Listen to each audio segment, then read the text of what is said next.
Frontrunner Donald Trump. Mr. Trump, welcome back to Meet the Press, sir. Good morning. I got to start with what's been happening over the last 48 to 72 hours. Do you accept any responsibility whatsoever for the escalated tension that takes place at your rallies? Well, I think if anything, a lot of people have praised me for canceling the one rally. We had 25,000 people coming. We got a lot of them not to come through notice.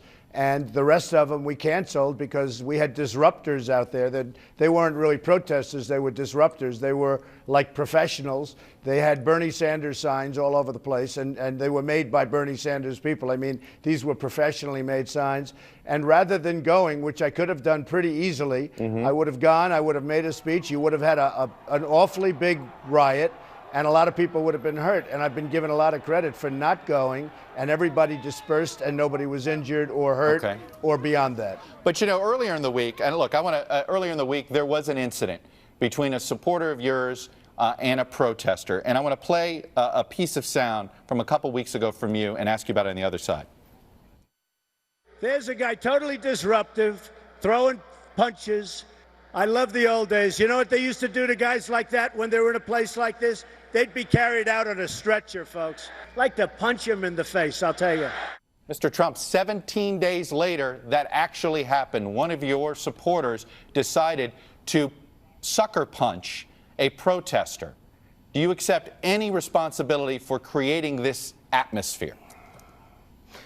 I don't accept responsibility. I do not condone violence in any shape. And I will tell you, from what I saw, the young man stuck his finger up in the air and the other man sort of just had it. But I don't condone violence. As far as my previous statement, we had somebody that was punching and vicious and gone crazy, a disruptor. They're not protesters. I'm telling you, they're disruptors. They're professionals.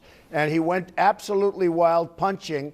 And frankly, when they punch, it's okay. When my people punch back because they have to out of self-defense, everybody says, oh, isn't that terrible? The fact is that we have very peaceful rallies. I've had many, many rallies. I have 25, 30,000 people coming to rallies. And out of that, we have very, very little problem. We haven't had a real injury or anything. And then Chicago, I canceled.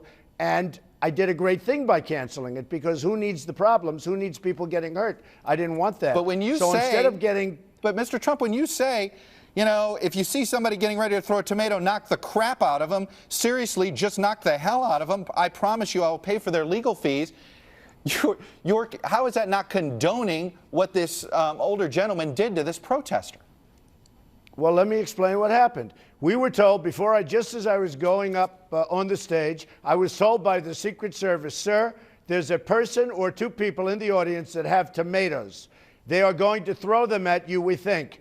If they do throw them, you have to be prepared. Now, you get hit in the face with a tomato, let me tell you, with somebody with a strong arm, at least, let me tell you, it can be very damaging, not good. So I was told people were in the audience, two people with tomatoes that they're going to throw them at me. What I did is I say, by the way, if you see anybody with tomatoes right at the beginning, you got to stop them, do whatever you want to do. I have no objection to what I said. I would say it again. People are there doing harm. You have to go and you have to use equal force. I'm just it's curious. It's not fair. It's a one-way street. I'm just curious. Do you plan on paying for the legal fees of this older gentleman in North Carolina who sucker punched the protester? Well, I'm not aware. I will say this. I do want to see what that young man was doing because he was very taunting. He was very loud, very disruptive. And from what I understand, he was sticking a certain finger up in the air. And that is a terrible thing to do in front of somebody that, frankly, wants to see America made great again. And so we'll see. I'm going to take a look at it. But I want to see what that man was doing. And that condones a sucker punch, though? No, as I told you before, nothing condones, but I want to see. The man got carried away. Right. He was 78 years old.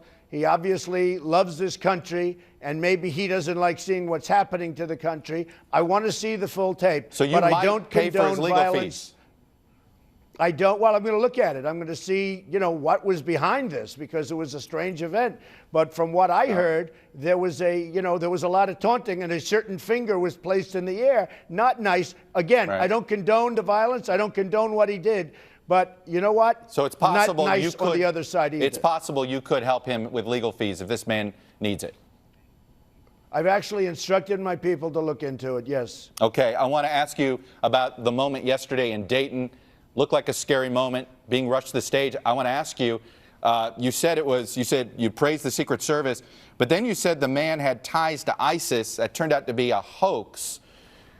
Did you go over the top there on that? Where did you get evidence? No.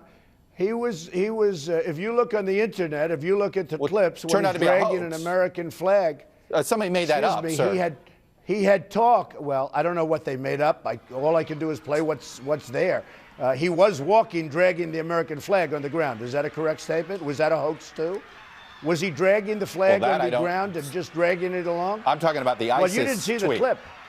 No, excuse me, right you now. didn't see the clip. He was playing Arabic music. He was dragging the flag along the ground, and he had internet chatter with ISIS and about ISIS. So I don't know if he was or not, but all we did was put out what he had on his internet. He's dragging the flag, the American flag, which I respect obviously more than you. He was dragging the American flag on the ground like it was a piece of garbage, okay? I don't like that, and a lot of people don't like that. And he also had chatter about ISIS or with ISIS. And you take a look at it. I mean, people are looking at it very seriously now, but you have to check it before you ask the question. Well, no, that's what we have checked it. That's my point, sir. There's no ties to ISIS for this man, no law enforcement official, and this video that you linked to appears to be a hoax.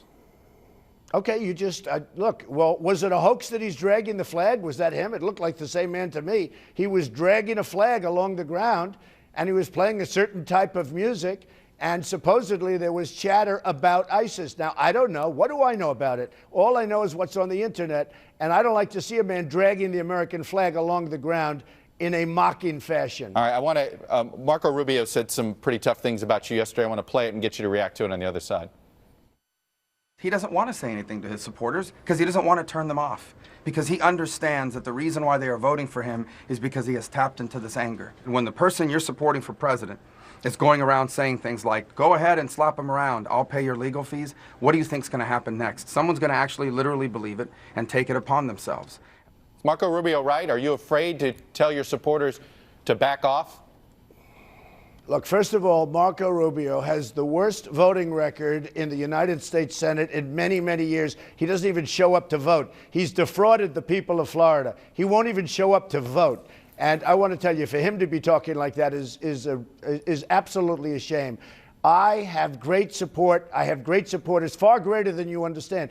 The fact is, if you look at the polls going in for the primaries, if you look and the caucuses, we're up 65 and 70%. Some are up 102%. Millions and millions of people are energized. They're going in and voting. And by the way, that's not for Marco Rubio, and it's not for Lion Ted Cruz. That's for Trump. I mean, they're there. They're voting for Trump because they want to see America be made great again. But I want to look, our button this up. country's in big trouble. I understand that, but I want to button this up a little bit because this violence on the campaign trail, it's got a lot of people concerned.